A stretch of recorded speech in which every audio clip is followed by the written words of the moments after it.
I would love to see Rodgers play again this year. I think. Really? Yeah, I would. Shoot me. I actually think he can still throw the football. Can he not still throw the football? No, I think he can. And I also think, like, to your point, I don't think his pride will allow him to kind of end his career on a pick six, like, where he misses a tackle. That was like 7 circle of hell last play. If I'm Kevin O'Connell, I'd be like, yeah, sure. Why not? Why not? You really tell me he can't throw the ball anymore? It's Chris Long talking about Aaron Rodgers, his belief that Rodgers will not call it quits and that Rodgers may be wearing purple. So you got some inside info there? You like just his thought. Yeah. He's just a content creator now. Info, dude. He's just got hot takes like we do. Yeah. You just go. I'm just opining. Right. I like the way he spins it. I still think he can throw the football. No doubt about that. But you know better than me. I mean, no, you're right. When I talk to guys, I remember asking Jay Cutler about how long Matt Stafford would play, and he said he could play till he's 44 years old because of the arm strength. His arm's not going to die out, right? Yeah. There's some of those guys, it doesn't matter. The thing that I worry about with Rodgers, and I don't know, I'd like to hear your thoughts about it, it's not about the arm and that. It's will he stand in the pocket and make throws down the field and then take the hits? That's, to me, where my negative has come with Aaron Rodgers. But to your point, he can still spin it. Got to go quick game, got to have a run game, got to protect him. I did not think the setup in Pittsburgh was great. Yeah, right.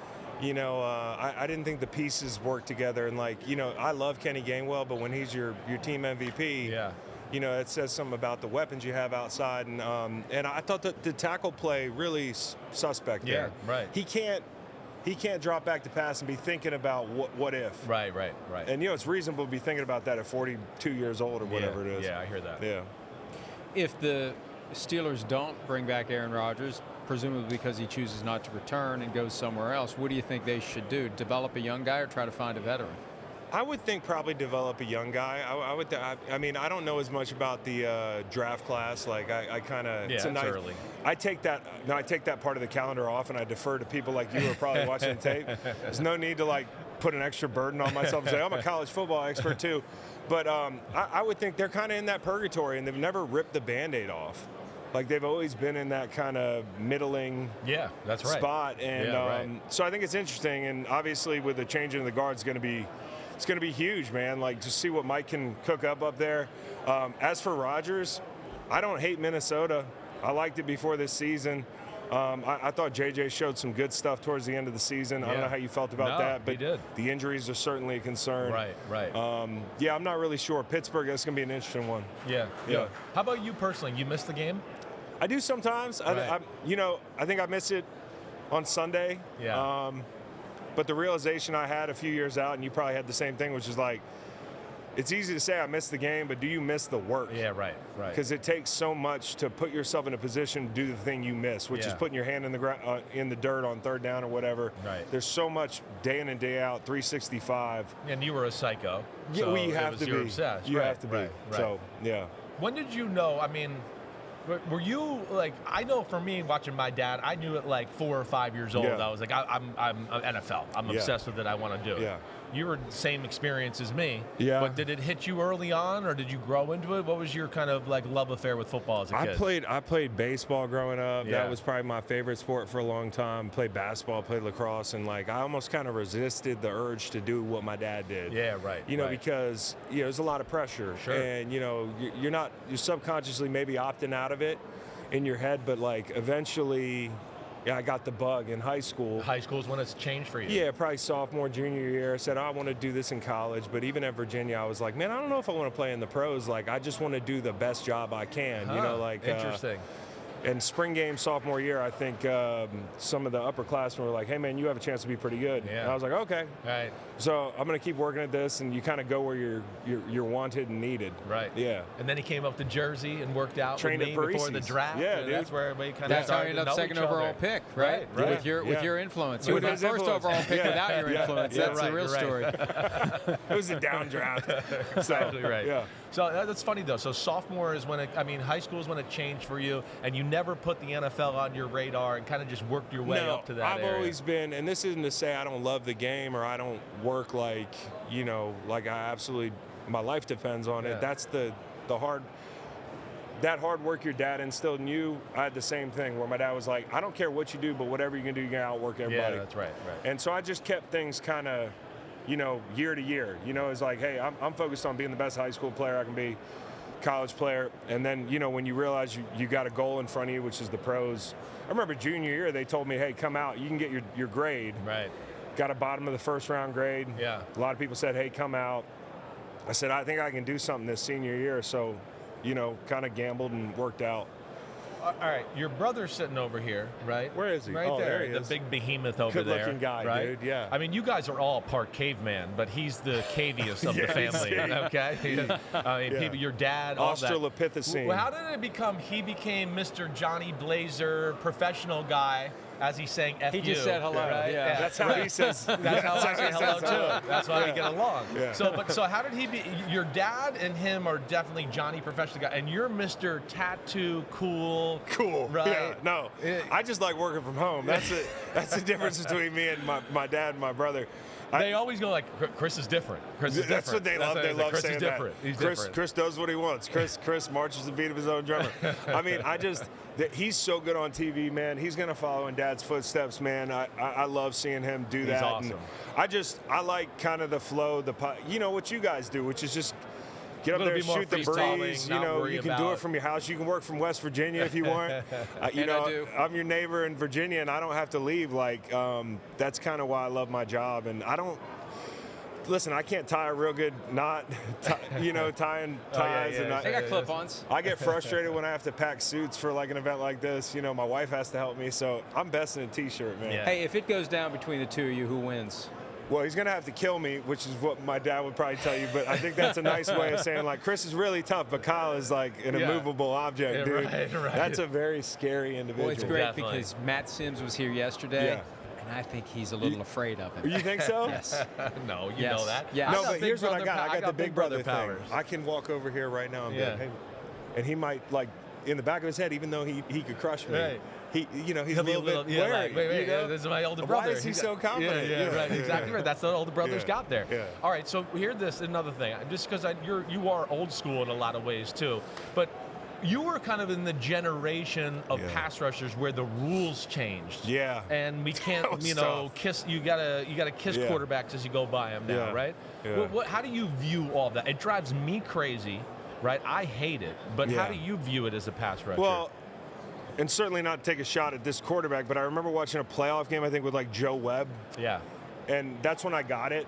I was like, all right, as a consumer of the game, it's tough when you don't have the best guys out there. Right. And I understand why they protect quarterbacks. I think it's a little bit over the top with, the incidental grazing of the side of the helmet. Right. The weight thing, the landing. I remember in 18 was my last year, and I landed on Matt Ryan, which I thought was a good hit. Yeah.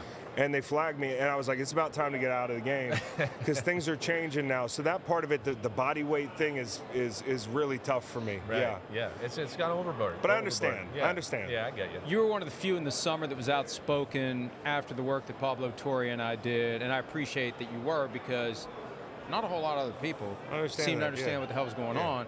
And now we got this 18 games, and the NFLPA is going to huff and puff. But at the end of the day, the NFL is going to blow their doors down, and they're going to get 18 if they want it. The imbalance between those two organizations is glaring, and I don't see it getting any better. No.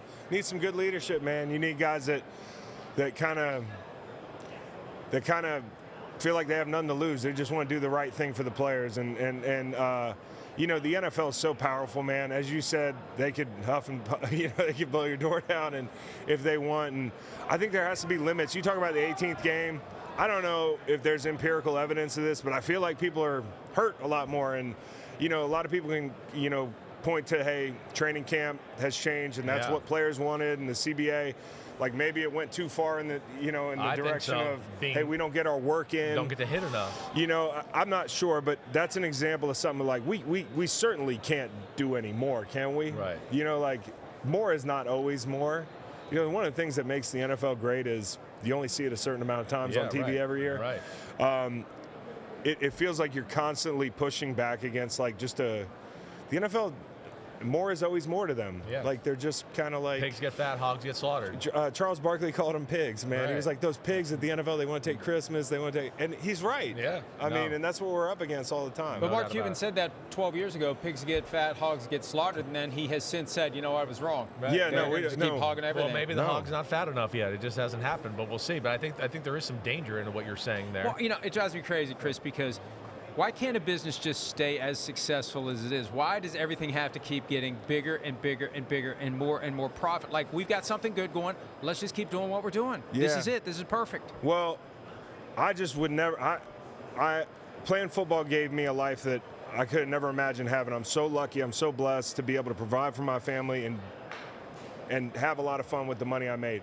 But I just could never imagine being a billionaire and having to work to be a billionaire. There has to be a certain, like, it's never enough in you to become that rich. Right. And I just think people that are that rich, they want to keep getting richer. Right. Like, it's in their nature. And so your shareholders, your owners, like, they're always going to want more, dude. Like, Well, yeah. I mean, no, listen, just- you're rich, and you're here getting more money from Subaru. Right. So just tell us about no, it, well, Mr. Subaru, Rich Guy. and over I'm an here. underdog compared to these owners. And you know, everybody loves underdogs this time of year. You know, 8-year anniversary, I think, of the Eagles winning the Super Bowl our first year, winning it, and we were underdogs. Subaru cares about underdogs. We're actually going to a shelter later today called Muttville. Okay. And what Subaru's doing is they want you to adopt the older dogs, the underdogs I hear that ya. a lot of people don't even take the time to look at. No, I hear ya. Give those dogs some TLC. I'm going to be going out there in a Subaru Outback Wilderness. I've actually always wanted to take a Subaru and put it on like 36-inch tires and lift it up.